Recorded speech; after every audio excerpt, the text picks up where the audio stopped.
કેમ છો વિદ્યાર્થી મિત્રો? સ્વાગત છે તમારું મારી ચેનલ ધ સ્મિથ એજ્યુકેશનની અંદર. જો વિદ્યાર્થીઓ આ વિડીયોમાં ચર્ચા કરવા જવાના છીએ ધોરણ 10 ગણિત પ્રકરણ 2 બહુપદીઓનું ઇન્ટ્રોડક્શન. ઓકે, બરાબર. હવે જો તમને મારા વિડીયો પસંદ આવતા હોય તો પ્લીઝ મારી ચેનલને લાઇક અને સબસ્ક્રાઈબ કરજો અને મારા વિડીયોને તમારા બીજા મિત્રોને પણ પહોંચાડજો. ઓકે, તો જો પ્રકરણ 2ની શરૂઆત કરતાં પહેલાં કહી દઉં તમને કે આપણે પ્રકરણ 1ના બધા જ વિડીયો અપલોડ કરી દીધા છે, દરેકે દરેક સમના. તો પ્લીઝ એ વિડીયો જોઈ અને એનું રિવિઝન કરજો. ઓકે, હવે આપણે વાત કરીએ બહુપદીઓની, ચેપ્ટર નંબર 2ની. ખૂબ જ મહત્ત્વનું ચેપ્ટર છે.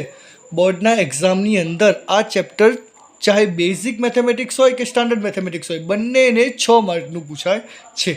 આની અંદરથી 1 માર્કના, 2 માર્કના અને 3 માર્કના, એટલે 1 માર્કમાં વિકલ્પ, 2 માર્કના અને 3 માર્કના બધા જ દાખલા પૂછાય છે. એટલે કહું છું ચેપ્ટર બહુ જ ઇમ્પોર્ટન્ટ છે.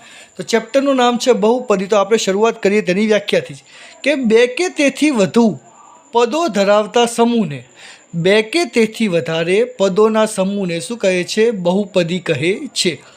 જેને પી ઓફ એક્સ, જો અહીંયા નિશાની કરી છે પી કૌંસમાં એક્સ, એને કેવી રીતે વંચાય? પી ઓફ એક્સ વડે દર્શાવાય છે.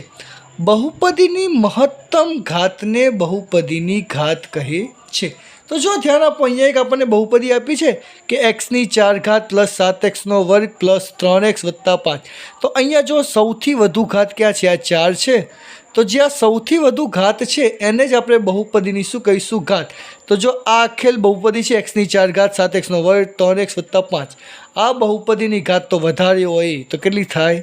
4. ઓકે, હવે આપણે વિદ્યાર્થીઓ સમજવા જઈએ બહુપદીના પ્રકાર વિશે. તો જો બહુપદીના પ્રકારોમાં સૌથી પહેલાં આવે છે સુરેખ બહુપદી. તો ધ્યાન આપો, જે બહુપદીની ઘાત, જો અહીંયા આપણે ઘાત જોઈએ એમ, જે બહુપદીની ઘાત 1 હોય તેને શું કહે છે? સુરેખ બહુપદી. બરાબર. જે બહુપદીની ઘાત 1 હોય તેને શું કહેવાય? સુરેખ બહુપદી. તો જો એના ઉદાહરણ આપ્યા છે 2x વત્તા 5. તો જો અહીંયા કંઈ નથી તો એક્સની કેટલી ઘાત હશે? 1 ઘાત હશે.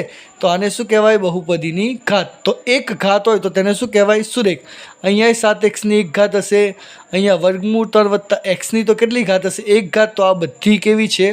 સુરેખ બહુપદી. ઓકે, બીજી કઈ આવે છે? દ્વિઘાત બહુપદી. તો જે બહુપદીની ઘાત 2 હોય તેને શું કહે છે? દ્વિઘાત બહુપદી.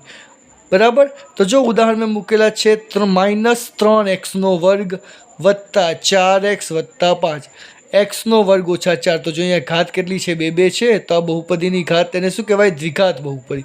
અને જો અહીંયા બાજુમાં જે સંખ્યા લખી છે ને એને શું કહેવાય? સહગુણક. અને અહીંયા જે છેલ્લું પદ છે કે જેની સાથે કોઈ ચલ નથી એને શું કહેવાય? અચળ પદ. આ બધું આવડતું જ હશે પણ વાતોમાં એનું ફરીથી રિવિઝન કરી દઈએ છીએ આપણે. ઓકે, તો ચલો હવે વાત કરીએ આપણે ત્રિઘાત બહુપદીની. તો જે બહુપદીની ઘાત 3 હોય તેને શું કહે છે? ત્રિઘાત બહુપદી. જે બહુપદીની ઘાત કેટલી હોય? 3, તેને શું કહે છે? ત્રિઘાત બહુપદી. તો જો ઉદાહરણ તરીકે એક્સની 3 ઘાત વત્તા 27. તો જો અહીંયા ઘાત કેટલી છે? 3. ઓકે, માઇનસ એક્સની 3 ઘાત વત્તા 3x વર્ગ વત્તા 5x ઓછા 8. તો અહીંયા કેટલી ઘાત છે? 3 ઘાત. તો આ બધી કયા છે? ત્રિઘાત બહુપદીના ઉદાહરણ. જો હવે સૌથી ઇમ્પોર્ટન્ટ ટોપિક બહુપદીના શૂન્યો, અથવા ઘણી વખત આને શું કહેવામાં આવે છે? તેના ઉકેલ અથવા બીજ તરીકે પણ આપણે એને કહીએ છીએ. બરાબર. તો જો કોઈ બહુપદી માટે વાત કરીએ કે જો પી ઓફ કે બરાબર 0 હોય, બરાબર હોય, તો વાસ્તવિક સંખ્યા કે ને પી ઓફ કે નું શૂન્ય કહે છે. બરાબર. જો ફરીથી વાંચીએ, પી ઓફ કે બરાબર 0 હોય તો વાસ્તવિક સંખ્યા કે ને બહુપદી પી ઓફ કેનું શૂન્ય કહે છે. તો દર વખતની જેમ આવી રીતે વાંચીને તો આપણને ખબર નથી પડતી, આપણે તો એને ઉદાહરણ દ્વારા સમજીએ. શું કહે છે કે પી ઓફ એક્સ બરાબર કોઈ બહુપદી આપી છે એક્સનો વર્ગ ઓછા 9. બરાબર. તો એક્સની જગ્યાએ આપણે હવે કિંમત મૂકીએ 3, કારણ કે મને ખબર છે આનો ઉકેલ 3 છે. બરાબર. આવા દાખલા આપણે ગણેલા છે ઉકેલ શોધવાના 9મા ધોરણમાં. બરાબર. તો જો 3, તો જ્યાં એક્સ દેખાય ત્યાં 3 મૂકી દઈએ. તો 3નો વર્ગ બરાબર ઓછા 9. તો 3નો વર્ગ કેટલો થઈ જાય? 9. 9માંથી 9 જાય તો જવાબ શું આવે? 0. એમ તમે -3 કિંમત મૂકો એક્સની જગ્યાએ તો એક્સ દેખાય ત્યાં -3 મૂકી દો. તો જો અહીંયા એક્સનો વર્ગ હતો એની જગ્યાએ -3નો વર્ગ કરી નાખ્યા -9.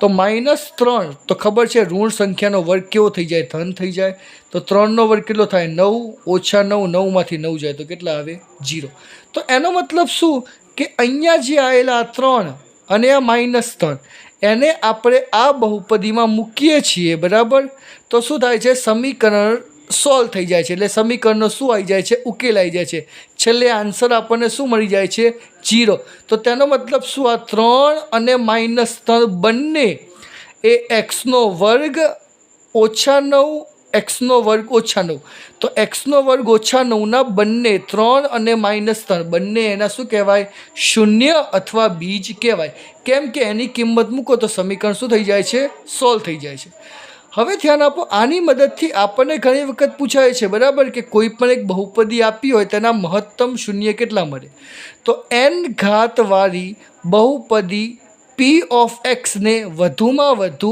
n શૂન્ય મળે તો એનો મતલબ શું કે જે બહુપદીની ઘાત હોય તેટલા જ એને શૂન્ય વધુમાં વધુ તેટલા શૂન્ય મળે જેમ કે જો અહીંયા 2 હતી ઘાત તો એના કેટલા શૂન્ય આવ્યા -3 અને 3 2 આવ્યા એમ ત્રિઘાત હોય ત્રિઘાત તો એમાં 3 ઘાત આવે તો વધુમાં વધુ એને કેટલા શૂન્ય મળે 3 દ્વિઘાતમાં વધુમાં વધુ કેટલા મળે 2 સુરેખમાં તો એક જ ઘાત છે તો કેટલા 1 તો આપણે જે ઉદાહરણમાં લીધા હતા એમાં બહુપદીની ઘાત 4 હતી તો તેને વધુમાં વધુ કેટલા શૂન્ય મળી શકે 4 શૂન્ય મળી શકે ઓકે હવે ધ્યાન આપો હવેનો એક ટોપિક છે એ પણ વારે ઘડીએ બોર્ડની એક્ઝામમાં પૂછાયેલો છે ઓકે બરાબર તો જો હવે આપણે કોઈ પણ બહુપદીનો આલેખ દોરવા જઈએ તો આલેખ કાં તો કોઈ આકૃતિ બનાવે છે અમુક વખત વક્રાકાર બરાબર અમુક વખત સર્પાકાર અમુક વખત સુરેખ લાઈનો બનાવે છે બરાબર તો તેની મદદથી આપણે એવું કહેવાનું આવે છે કે શૂન્યોની સંખ્યા કેટલી હશે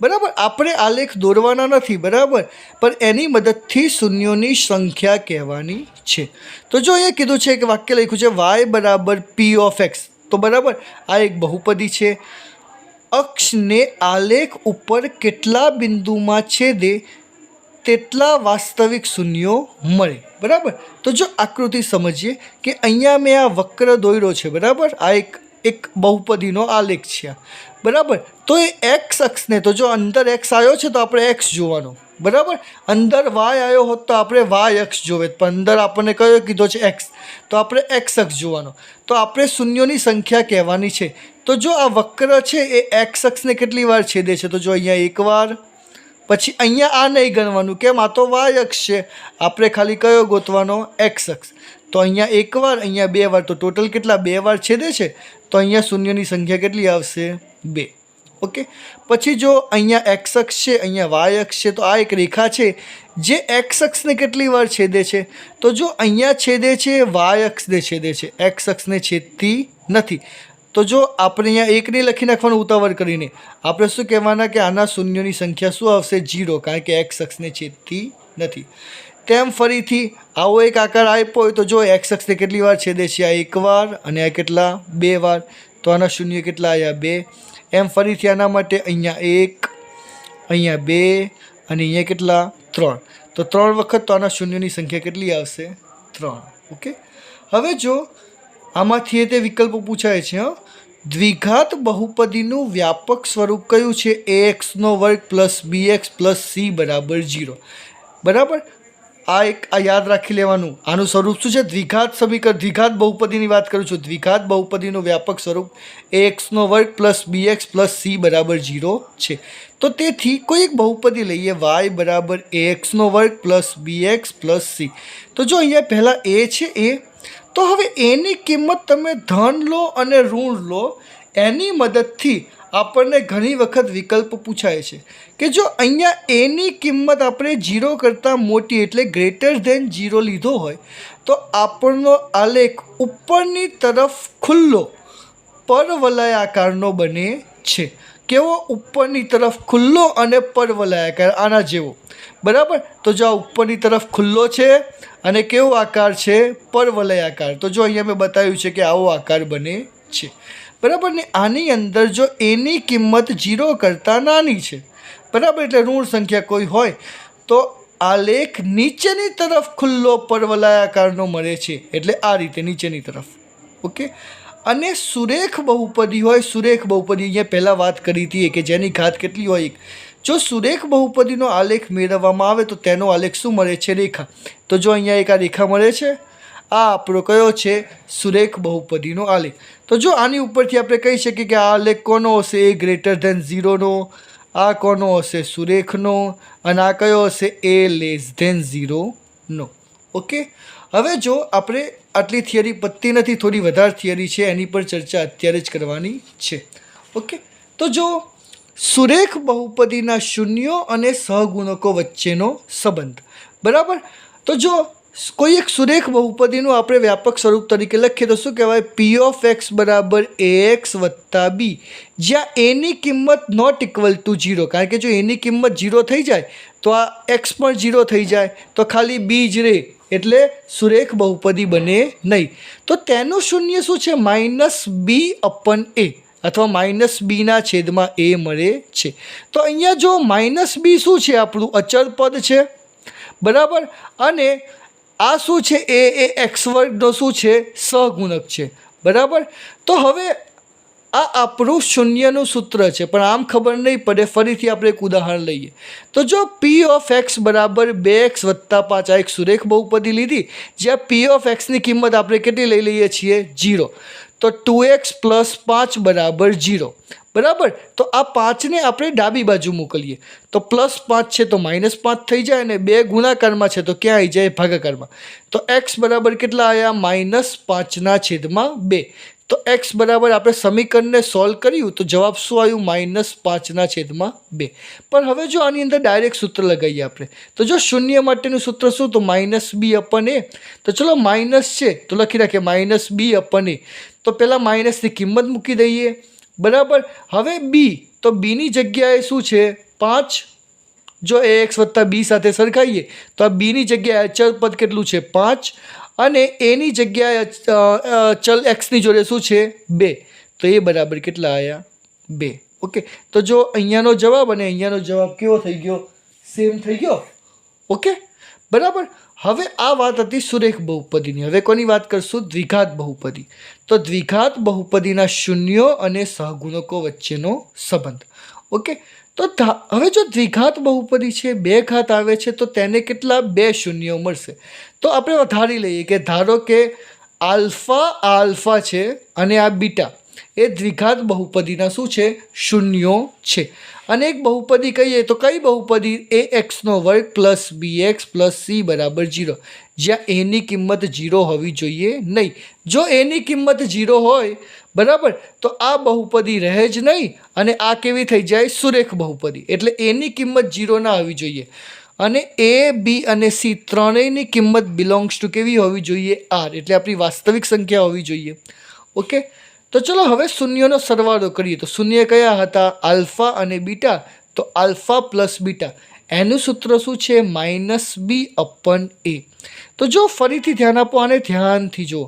તો b કોની જોડે આવે છે? xનો સહગુણક છે. તો b બરાબર xનો સહગુણક અને છેદમાં શું છે? a. તો એ કોનો છે? x વર્ગનો સહગુણક, બરાબર. તો ચલો x વર્ગનો સહગુણક. ઓકે.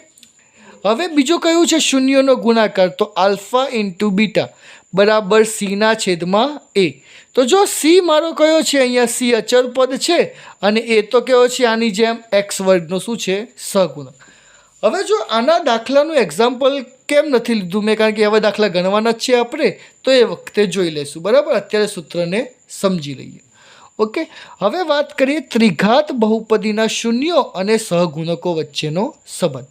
તો જો ત્રિઘાત બહુપદી છે, બરાબર, 3 ઘાતવાળી બહુપદી છે, તો તેના શૂન્ય પર કેટલા આવશે? 3. તો એના સૂત્ર આપણે શું ધારીએ? ધારો કે આલ્ફા, બીટા અને ગામા એ ત્રિઘાત બહુપદી છે. આના 3 શૂન્ય ફરીથી આલ્ફા, બીટા અને ગામા. તો કોઈ બહુપદી p ઓફ x બરાબર ax² + bx² + cx + d છે, જ્યાં એની કિંમત 0 ના હોવી જોઈએ. A does not equal to 0. કેમ કે એની કિંમત 0 હોય તો ત્રિઘાત બહુપદી રહે જ નહીં. ઓકે. તો a, b, c અને d બિલોંગ્સ ટુ શું છે? r. કેમ બિલોંગ્સ ટુ r? કે બધી કેવી છે? વાસ્તવિક સંખ્યા. તો જો સૌથી પહેલાં વાત કરીએ શૂન્યોનો સરવાળો. તો alpha plus beta plus gamma બરાબર. અહીંયા આલ્ફા ને બીટા હતા, અહીંયા 3 છે એટલે ત્રણેય શૂન્યનો સરવાળો કર્યો. Alpha plus beta plus gamma બરાબર માઇનસ બીના છેદમાં એ. તો અહીંયા ધ્યાન આપો, આ બી શું છે એક્સ વર્ગની સાથે, તો માઇનસ એ સૂત્રનું મૂકવાનું અને એક્સ વર્ગનો સહગુણક, અને એ શું છે એ એક્સ ઘનનો સહગુણક. ઓકે બરાબર. તો આ પણ સૂત્ર છે. પ્લસ હવે બે શૂન્યોના ગુણાકારનો સરવાળો. તો જો 3 શૂન્ય મળ્યા હતા તો એમાં બે શૂન્યનો સરવાળો કરો. Alpha beta, beta gamma, alpha gamma, અને એ બધાનો શું કરીએ સરવાળો.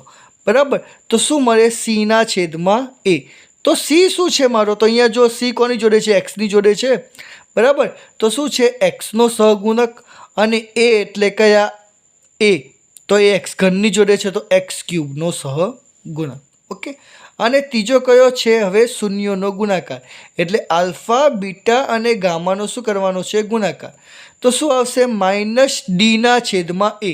તો જો માઇનસ ડી, તો અહીંયા ધ્યાન આપો ડી શું છે અચળ પદ છે, અહીંયા માઇનસ મૂકવાના છે એ સૂત્રના, અને નીચે શું છે માઇનસ ડી અપન એ, તો કોનો આવશે એક્સ ઘનનો સહગુણક. Okay, thank you.